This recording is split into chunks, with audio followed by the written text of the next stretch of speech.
Muy bien, hermano, buenas tardes, me alegro de saludaros. Espero que esté yendo bien la semana. El Señor nos ha guardado hasta hoy, que es viernes, y espero bueno, si mañana alguno de vosotros trabajáis, que os vaya bien. Y si descansáis todo el fin de semana, pues que el Señor os regale un buen tiempo de descanso. Y yo creo que podemos estar agradecidos como iglesia, que el Señor nos está guardando, que el Señor nos está bendiciendo. El Señor está ahí cuidándonos y bueno, también animándonos en este tiempo tan raro, difícil en algunos aspectos, en muchos aspectos, sobre todo en el aspecto económico y en el aspecto de salud. Así que antes de empezar el estudio de Filemón, os quería pedir que siguierais orando por los hermanos que tienen necesidad, por los hermanos que están enfermos, por toda la gente que está teniendo problemas y situaciones difíciles en este tiempo. No solamente orar por nuestra congregación, por nuestra iglesia, oremos por España, oremos como hemos recibido estos días, oremos por el panorama político también, por el panorama social, por los diferentes problemas que se están dando y gestando. Y que bueno, nosotros como cristianos debemos comprometernos a orar, por lo menos a orar, que parece que es poco, aparentemente, pero realmente es muchísimo, porque lo que hace es que el Señor del cielo, que es todopoderoso, actúe y haga cosas que nosotros no nos podemos ni imaginar. Así que os animo a orar y a que oremos como iglesia por nuestra España, que tanto lo necesita en estos momentos. Vamos a lo que es la serie de Filemón, ya estamos en la penúltima sesión. Bueno, interesante. Llevamos unos 4 meses con esta serie, solamente con un librito de una página, pero ya vemos que la Biblia da para mucho. La Biblia da para mucho. Vamos aquí. Os recuerdo que si tenéis el librito de apuntes, pues cogerlo, usarlo, pausar el vídeo, hacer apuntes, porque estas cosas si no después se olvidan. Y aunque estén en internet, probablemente va a ser muy difícil que podáis volver a ver toda la serie otra vez en internet. Así que os animo a que hagáis vuestros apuntes, hagáis vuestras notas y lo meditéis delante del Señor. Muy bien, pues vamos a Filemón 21. Este es el versículo que toca hoy, solamente un versículo, pero ya veréis que bueno, es la palabra del Señor, así que tiene algo que enseñarnos, tiene algo que decirnos. Así que vamos allá. Te he escrito confiando en tu obediencia, sabiendo que harás aún más de lo que te digo. Me gustaría que fuerais a vuestra Biblia y que fuerais a Filemón. Vamos a Filemón por un segundo. Y quiero que hagamos un pequeño resumen de la carta, de toda la carta. ¿Por qué? Porque ya ha pasado mucho tiempo desde el principio y llevamos, es importante hacer este resumen de nuevo y ver la imagen general, porque esa imagen general nos va a ayudar después en la parte de interpretación, ¿vale? Porque no solamente vamos a analizar el pasaje, analizar, perdón, este versículo en sí, sino también todo el contexto que le rodea, el contexto inmediato. Entonces, os quería recordar un poco, quería que le diéramos este pequeño repaso. El apóstol Pablo y Timoteo, los dos, le escriben una carta a Filemón, a Apia y a Arquipo, y a la iglesia que está en la casa de Filemón, ¿vale? Le dice que gracia y paz a vosotros, de nuestro Padre y nuestro Señor Jesucristo. Del versículo 4 al versículo 7, Pablo y Timoteo están alabando el amor y la fe de Filemón, el amor que tiene para con todos los santos, su participación en la fe y el gozo y la consolación que le daban a ellos por la obediencia de Filemón, ¿no? Así que estamos hablando, recuerdo este concepto importante, estamos hablando de Filemón, de una persona que probablemente era, si no uno de los ancianos, que probablemente era uno de los ancianos en la iglesia de Colosas, pero quizá algunos dicen que sería el líder de la iglesia, ¿no? El pastor principal, podríamos decirlo.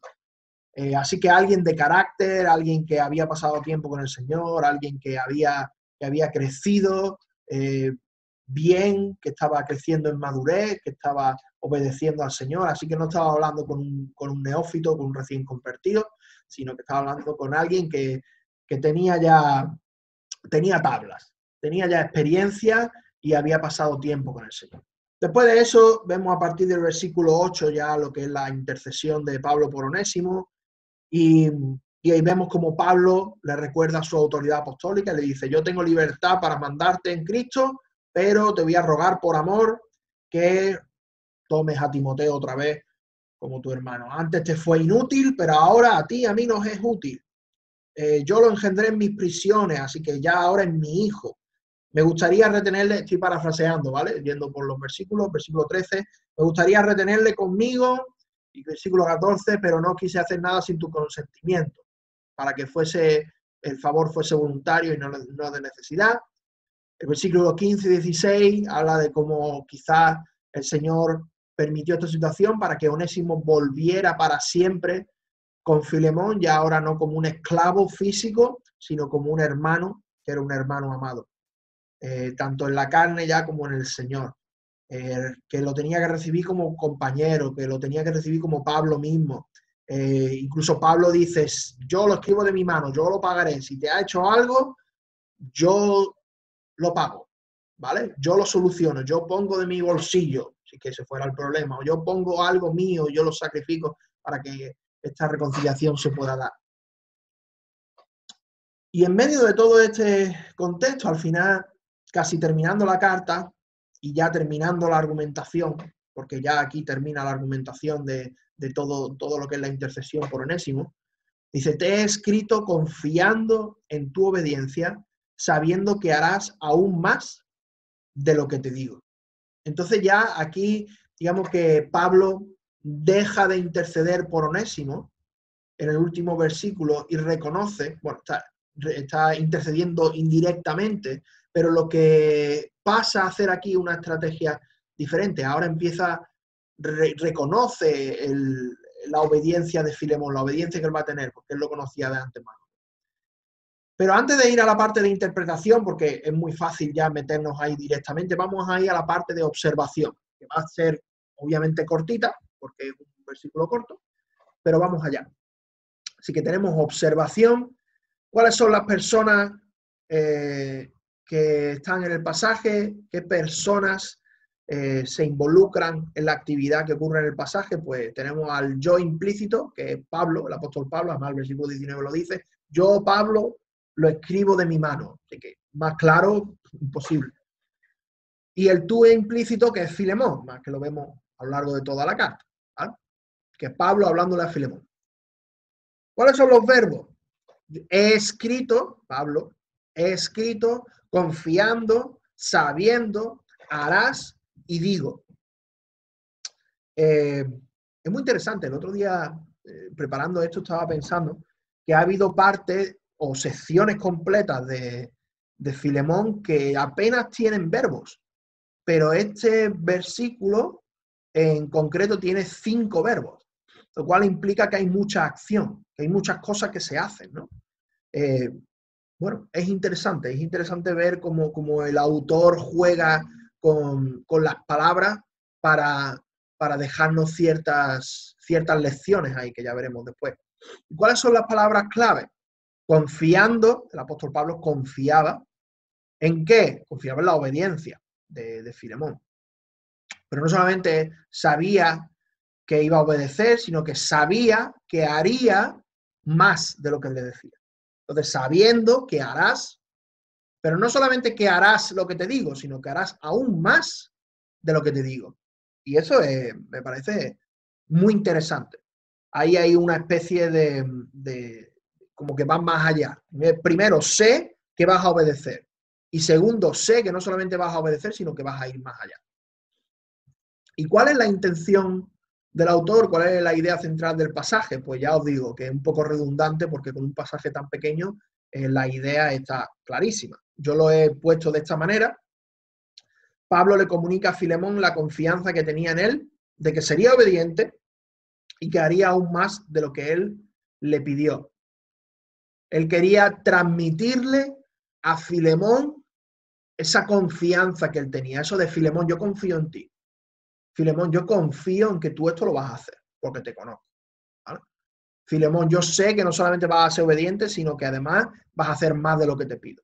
Y eso yo me imagino que para Filemón habría sido digamos, un voto de confianza importante. Un voto de confianza importante. ¿Qué otras ideas puedo obtener del texto? Pues fijaros que la primera va un poco por ahí. Pablo reconoce y confirma el carácter maduro de Filemón cuando dice sabiendo, pues ahí sabiendo, podría haber dicho confiando, pero esos dos verbos, confiando y sabiendo, hablan del reconocimiento de Pablo y de que Pablo sabía que Filemón lo iba a hacer. Pablo no tenía duda, eso implicaba certeza. ¿Pero por qué? Porque Pablo sabía que Filemón había pasado por diferentes pruebas, por muchas pruebas, y que, bueno, y que las había pasado con éxito. Y que no solamente las había pasado con éxito, sino que ahora mismo también seguía siendo el líder o uno de los líderes de la iglesia en Colosas y que seguía teniendo amor por los hermanos y que seguía teniendo fe con la iglesia, seguía trabajando en el servicio del Señor. Así que el apóstol Pablo sabía. El apóstol Pablo sabía que iba a ser alguien obediente por el carácter que tenía, por el carácter maduro que Filemón había ido desarrollando con el tiempo. Un carácter que como estábamos hablando estas semanas en las predicaciones, no es algo que viene solamente exclusivamente por imitar a Pablo, es que Pablo es imitador de Cristo. Entonces, al fin y al cabo, nuestro ejemplo supremo y el carácter al cual nosotros apuntamos es Cristo, ¿vale? No es Pablo per se, sino es Pablo porque él es imitador de Cristo. Pero Filemón tenía un carácter que le permitía obedecer de una manera apropiada y Pablo lo sabía. Pablo lo sabía. Pablo sabía muy bien a quién le escribía. Eso no era problema para él. Pero fijaos una cosa muy interesante que a lo mejor no puede ser muy evidente, no es muy evidente, pero a mí me ha llamado la atención. Pablo es un buen comunicador. Pablo es un buen comunicador. No asume que Filemón perdonaría a Onésimo, aun cuando eso sería lo coherente, habiéndole conocido de antemano, sino que lo expresa directamente. Y esto es necesario para resolver conflictos. Fijaros que Pablo se mete en medio. Pablo conocía a Filemón. Pablo sabía que el carácter de Filemón lo iba a llevar a perdonar a Onésimo en el momento que se diera cuenta que era un hermano de verdad y que se había convertido allí con Pablo. O sea que Pablo en principio no tendría por qué haber escrito esta carta. Pablo en principio podría haber confiado en que, bueno, Filemón es lo suficientemente maduro como para solucionar esto por su cuenta. Él ya tiene amor por los hermanos, ya es un líder allí, ya no va a haber mucho más problema. Pero el Espíritu Santo le pone en el corazón, bueno, no sé cómo ocurrió, pero el Espíritu Santo guía a Pablo a escribir esta carta y a hacerlo de manera directa, a ponerlo todo explícito, a decir, Filemón, aquí está Onésimo, es hijo mío y tú tienes que perdonarlo, yo quiero que lo perdones, si hay algo que va en contra, si hay algo que tú tienes en tu corazón o algo que él te ha hecho, yo lo pago, yo lo pongo, yo te lo mando como apóstol y yo te lo pido como amigo y todo eso, ¿no? Y Pablo lo comunica bien. Pablo, porque tenemos que recordar, esto es un conflicto y Pablo está intercediendo en ese conflicto. Nosotros no podemos quitarnos esa idea de la cabeza cuando vemos este pasaje. Pablo está intercediendo y mediando en un conflicto. Por eso vemos como Pablo es un muy buen comunicador. Pablo dice las cosas explícitas. Pablo no se calla las cosas, ¿vale? Y esto es importante a la hora de resolver conflictos, hermanos.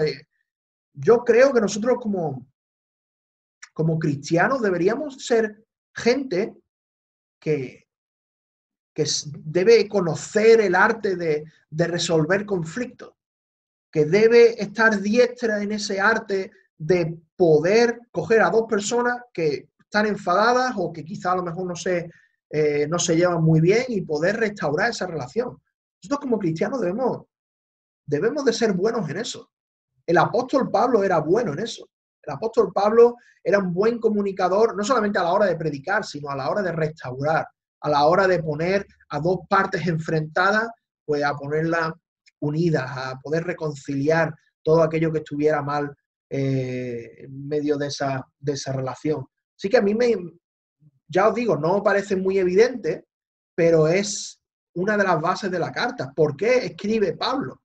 Porque Pablo sabe, o bueno, una de las razones, obviamente el Espíritu Santo lo impulsó, pero una de las razones podría ser que Pablo sabe que es importante en la reconciliación decir las cosas de manera explícita, que los pensamientos fluyan, que los pensamientos salgan, que se digan, que se expresen, para que así no haya problemas futuros, para que así no haya malinterpretaciones, para que así no haya asunciones.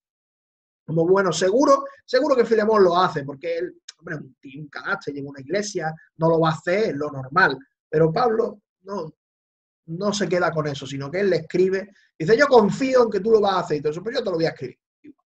Eso es bastante diferente a lo que nosotros solemos hacer hoy en día, pero eso lo vemos en la parte de aplicación.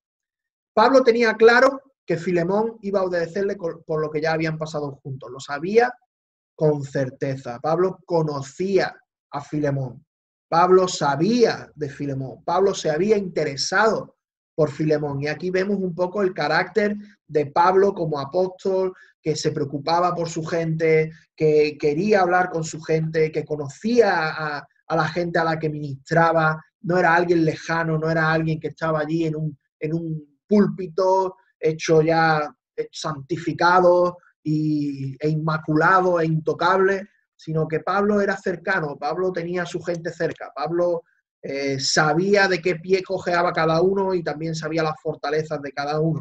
Y ahí lo tenéis, Pablo era un magnífico, bueno, hombre discipulador increíble. Con Pablo, perdón, con Timoteo, con Silas, con Tito, con Filemón, también se llevó a Bernabé en sus viajes, aunque Bernabé no fue tanto discipulado, pero también, bueno, Pablo hizo una labor de discipulado personal uno a uno increíble. Él sabía cómo tratar a la gente. No solamente era un tema intelectual, sino que era un tema muy personal. Pablo, el apóstol Pablo lo hacía todo esto muy personal, porque él conocía a su gente. Y a mí eso me choca y me reta. Conozco yo a mi gente, conozco yo a la gente a mi alrededor, a la que discipulo, a la que ministro, a la que bendigo. A mí eso me choca, me anima a crecer en este aspecto, la verdad. Fijaros que Filemón tenía un carácter lo suficientemente parecido a Cristo como para obedecer en una situación tan difícil. No recordemos el contexto. Yo sé que soy un poco pesado con esto, pero es que es muy importante. Filemón había estado desarrollando un carácter cada vez más parecido al de Cristo y ahora estaba en una condición apropiada para poder perdonar. Ese carácter, ese cambio, esa transformación que el Señor había hecho durante el tiempo y a la cual Filemón se había sumado, entonces estaba generando en él una capacidad a través del Espíritu Santo de poder perdonar a Onésimo. Recordad que Onésimo no sabemos exactamente por qué, pero Filemón no lo quería en su casa. Filemón no lo quería en su casa. Pero después Filemón tiene el carácter apropiado y ya lo dice Pablo, confío en ese carácter que el Señor ha ido formando en ti a lo largo del tiempo, que Él te va a dar la fuerza y que tú vas a perdonar porque sabes qué es lo que tienes que hacer. Sabes qué es lo que tienes que hacer. A mí me encanta, digamos, esta figura o esta imagen que nos da Pablo de Filemón, como un hombre ya de carácter, un hombre experimentado, un hombre que sabía lo que hacía y que aunque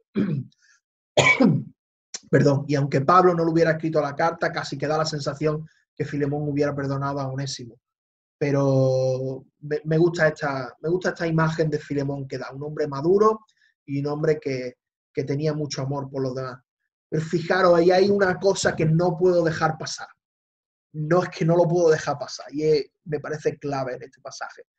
No solamente él tenía un carácter que llevaba a la obediencia y que era lo suficientemente bueno y maduro para obedecer, sino Filemón era alguien muy intencional. Quedaros con esta palabra, por favor, intencional. Me encanta, ya lo dije la semana pasada, y esto os digo, yo no he hecho carambolas en los calendarios para hacer que la predicación del domingo pasado y esta coincidan en la misma semana. Esto ha sido casualidad, o bueno, mejor el Señor, que quizás nos está nos está diciendo algo, pero Filemón era muy, muy intencional,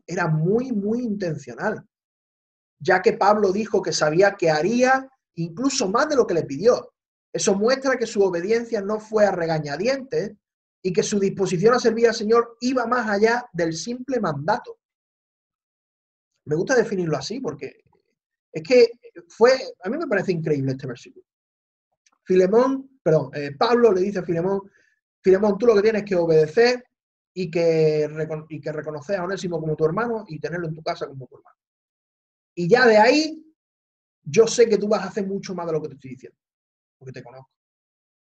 Pero ¿por qué? ¿Y por qué sabía que iba a hacer mucho más de lo que le pedía? Porque Filemón había demostrado tener un carácter intencional. Filemón era proactivo. Filemón era alguien que no tenías que decirle las cosas 4, 5, 6 veces para que las hiciera, sino que se las decía, o a lo mejor ni siquiera hacía falta decírselo, porque era alguien que se fijaba en la necesidad.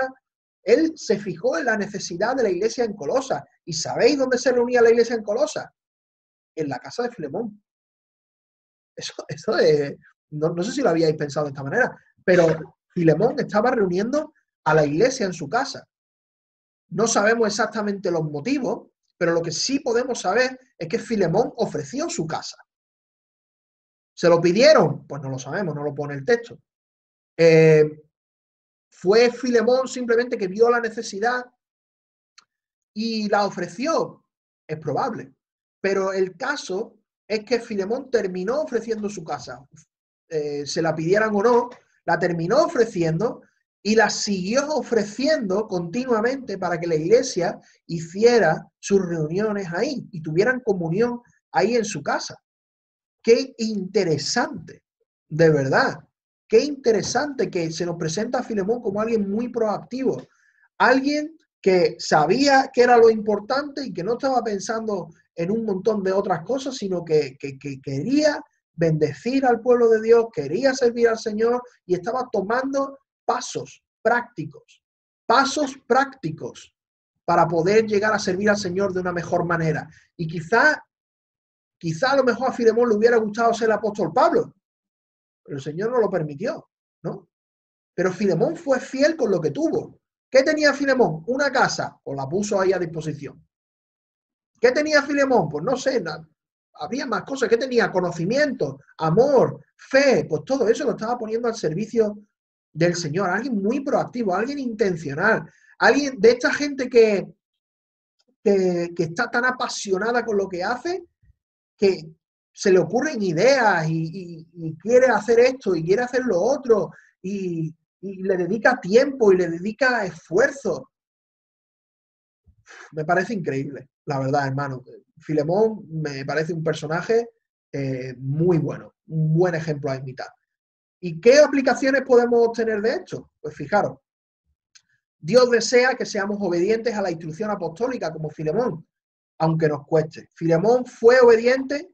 Filemón, Pablo sabía que Filemón iba a ser obediente y Pablo le instruyó, le dijo, mira, esto es lo que tienes que hacer. Para ser obediente, haz esto. Filemón lo llevó a cabo, aunque le costó. Probablemente le costó, porque perdonar a alguien que te ha hecho daño y quizá que te ha hecho mucho daño, nunca es fácil. Pero Filemón lo hizo. Filemón lo hizo.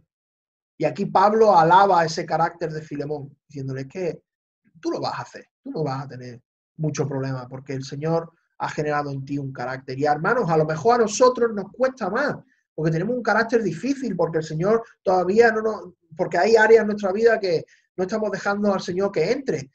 Pues hermanos, déjate llevar por la instrucción apostólica, que es la palabra del Señor, la tenemos ya registrada aquí, lo tenemos todo y podemos verlo y podemos disfrutarlo y podemos descubrir qué es lo que el Señor tiene para nuestra vida. Recordaros que los mandamientos del Señor no son simplemente una lista de reglas que hacer, sino que manifiestan el carácter del Señor, manifiestan la guía del Señor. A veces le decimos al Señor, Señor, ¿cuál es tu voluntad? Señor, ¿qué es lo que quieres que haga? Pues chiquillo, está en la palabra. Está en la palabra. Hay un montón de epístolas que tenemos que son directamente escritas para nosotros, los evangelios, el Antiguo Testamento, ahí tenemos que está escrito para nosotros y podemos sacar la voluntad, podemos obtener la voluntad de Dios de manera fiable, porque la estamos sacando de su palabra. Así que, como Filemón, seamos obedientes a la instrucción apostólica, seamos obedientes a la palabra del Señor. Dios quiere que crezcamos en el arte de resolver conflictos. Recordaros que esto es todo un conflicto y que aquí Pablo está demostrando su maestría a la hora de resolver conflictos. Y a la hora de, recordaros que Pablo alaba a Filemón, le expone todo el problema con Onésimo y al final, en el versículo 21, termina alabando a Filemón. Esto no es algo de niños, de Pablo regañando a Filemón. Niño, es que tú no sabes, es que esto lo tienes que hacer, es que... No. Pablo reconoce el carácter de Filemón, reconoce la inclinación que Filemón tenía a servir al Señor y todo eso lo lleva a alabarlo, lo lleva a impulsarlo a reconocer que Filemón era un hombre que se merecía ese respeto y bueno, que él sabía que iba a obedecer, ¿no? Pero ese arte de resolver los conflictos, de poder alabar a la otra persona antes de exhortarla, de poder decir las cosas claras, con amor, pero explícitas, de manera que no haya confusión, de manera que no haya segundas intenciones o no se vean segundas intenciones, de manera que todas nuestras intenciones estén en la mesa y que lo que somos esté en la mesa y sea visible y seamos también vulnerables en ese sentido y estemos dispuestos a sacrificar, es importante a la hora de resolver el conflicto, sacrificar de nosotros mismos, como Pablo dijo, que si algo te ha hecho mal, yo lo pago. Yo lo pago. Los cristianos deberíamos de ser maestros en el arte de resolver conflictos. Deberíamos de ser personas que resuelven conflictos de manera fácil. De verdad, a mí me encanta estar tranquilo en mi vida. Se lo decía a unos hermanos hace tiempo, dice que, le digo, yo aunque me he metido a pastor, yo quiero tener una vida tranquila, de conflicto, la verdad.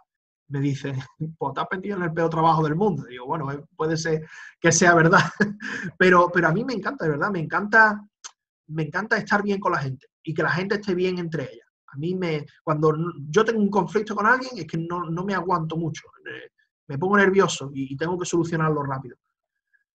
Y la verdad es que yo espero que ese carácter de resolver conflictos también se imprima en la iglesia y que nosotros como congregación podamos perdonar y podamos demostrar ese amor a través del perdón, ese amor cristiano que debería ser característico de nosotros. Y por último, Dios desea que seamos intencionales en nuestra obediencia y el servicio al Señor. Que estemos pensando siempre en cómo ir más allá. Fijaros que el apóstol Pablo le dice, Filemón, tú tienes que hacer esto. Obedece, perdona y recíbelo como tu hermano. Ya lo demás queda por tu cuenta. ¿Por qué? Porque sé que lo vas a hacer increíble. Y hermanos, a veces nosotros no somos así, somos muy pasivos, somos de, venga, domingo, venimos, escuchamos la alabanza, escuchamos al pastor y nos vamos. Y somos demasiado pasivos en el tema espiritual, en la iglesia, en la congregación. Somos demasiado pasivos a la hora del evangelismo y de comunicar el evangelio con otros. Nosotros necesitamos crecer en esto. Necesitamos crecer en proactividad, necesitamos ser intencionales, necesitamos ser capaces de no solamente que la gente no nos tenga que decir 6 o 7 veces las mismas cosas para hacerlas, sino que tenemos que crecer en el hecho de ver necesidades y querer cubrirlas. Ver necesidades y querer cubrirlas. Y yo os digo, también os reconozco esto de parte vuestra. Cuando nosotros hicimos el anuncio de que nos ayudarais para el Fondo de Ayuda Social y todo esto, hubo muchos hermanos que yo ni los llamé ni les dije absolutamente nada. Vieron la necesidad y dijeron, sí, pues nosotros tenemos un dinero que podemos aportar y ahí os lo dejamos. Y hubo varias personas, varias familias que lo hicieron de esa manera sin que tuvieran mayor aviso, ¿no? Yo creo que eso es bueno, marca que estamos en una línea buena, pero hermanos, si tú como persona, como cristiano, no eres proactivo, si tú no eres intencional, si tú no eres alguien que está pensando en cómo ir más allá en tu vida con el Señor, en tu relación con el Señor, en la congregación, en alcanzar al mundo, entonces ten cuidado. Porque todos somos proactivos en algo. Todos somos proactivos en algo. A los que quieren hacer el vago son súper proactivos en buscar series, en buscar películas, en buscar cualquier manera de divertirse. Yo de verdad no creo que haya gente, hay gente que tiene más ideas que otras, son más creativas, eso es cierto, pero que haya gente más proactiva que otra, no lo sé, ¿eh? No lo sé. Yo veo que todo el mundo es proactivo, eso es lo que yo veo. Todo el mundo es proactivo, pero en lo que le interesa. En lo que le interesa. Así que, hermanos, dejadme que os diga esto, por favor, que vuestra proactividad, que vuestra intencionalidad se vea en aquello que os interesa, en aquello que nos interesa como cristianos, que es la gloria de nuestro Señor Jesús, la edificación de la iglesia y el alcance al mundo. Seamos intencionales, seamos proactivos. Empecemos con lo poco que tenemos como Filemón, empecemos poniendo nuestra casa, empecemos poniendo nuestros recursos, empecemos dando un poco de nuestro tiempo. Quizás no estoy pidiendo un paso increíble, no estoy pidiendo que de alguna manera te comprometas con alguien en tu iglesia para ayudarle, para discipularle, para quizás a lo mejor para orar por él, lo que sea, pero vamos a ser intencionales, vamos a ser proactivos, hermanos. Por favor, seamos proactivos y vayamos más allá. No por orgullo nuestro, no para que nos vean y no para que nos creemos una fama evangélica, que eso al final no dura absolutamente nada, sino para poder glorificar a nuestro Señor, para poder agradar a nuestro Señor. Y cuando el Señor nos vea, que diga, bien, buen siervo y fiel, sobre poco has sido fiel, sobre mucho te pondré, entra en el gozo de tu Señor. Y de la misma manera que lo de los talentos, que tenía 5 talentos, fue proactivo y trabajó para que fueran 10, y el que tuvo 2 talentos fue proactivo y trabajó para que fueran 4, pues nosotros queremos hacerlo de la misma manera. Y no ser como el de un talento que lo enterró en la tierra y dijo, sí, Señor, es que yo sabía que tú eras un Dios temible, un Señor temible, que tal y que cual, y al final el Señor lo regaña y lo echa fuera. Hermanos, seamos proactivos, seamos gente que ama la gloria de Dios, seamos gente que ama su iglesia, y seamos gente que ama al mundo y que se preocupa por evangelizar al mundo. Espero que esta palabra sea de bendición y como ya sabéis, cómo te está guiando Dios a que responda a esta enseñanza. Que el Señor os bendiga un montón, hermanos, y oro de verdad para que podamos crecer más a la estatura de Cristo, también en estos aspectos que hemos hablado hoy. Un abrazo, os quiero mucho y que el Señor os bendiga.